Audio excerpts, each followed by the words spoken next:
Ötən buraxılışımızda bir məqama toxunmuşsunuz ki, biz övladlarımıza təbliğ eləməyi başlamalıyıq artıq uşaq yaşlarından, ailə dəyərlərini və çoxlu sual gəlmişdi mənə oradan ki, bunu necə eləyək? Biz övladlarımıza bunu necə təbliğatını aparaq? İndi canlı istəyirəm mən özüm sizə bu sualı verim ki, həmin o sualların cavabı alınmış olsun.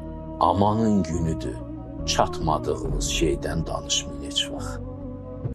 Bütün təbliğat tam tərsini işləyir. İnsan özü çatmadığı şeydən danışırsa. Bu çox önəmli bir. Sən səmimiyyətdə axsadırsan məsələni.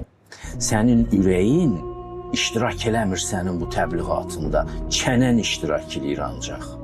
Ağlın iştirak eləyir ancaq. Egon, iradən iştirak eləyir ancaq. Amma bunlar yetərli deyil. Ürək orada iştirak eləmirsə iş olmayacaq. Ona görə işin səmimiyyət tərəfi çox önəmlidir. Çatmısansa, bu zaman ifadə vasitələrinə çox güc eləməyəcəksən. Olan bir şey özünü yaxşı ifadə edəcək. Məsələn, tam bura bir projektor qoymuşuq, softbox, onun işığı düşür. Onun işığı var deyə düşür. İşıq haqqında bağırmır o. Ona görə də, məsələn, insanlarda da bu belədir.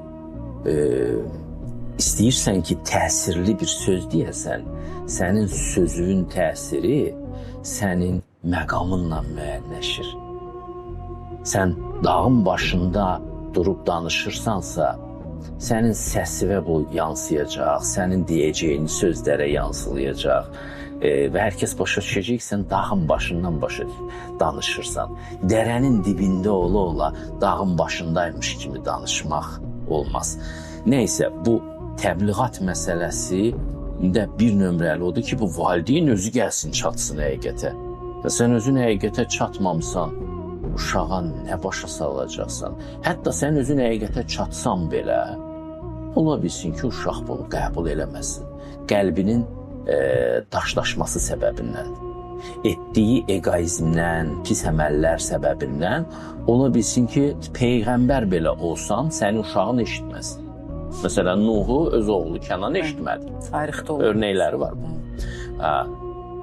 Amma bu sənin sözünün kəsərsizliyinə dəlalət eləmir də. Sənin sözünün kəsəri sənin məqamından gəlib çatdığın şeylərdən. Necə təbliğ? Əvvəla valideyn özü həqiqət axtarsın, tapsın. Tapsın, sonra da uşağına desin. Tapmayıbsa, qohum qardaşda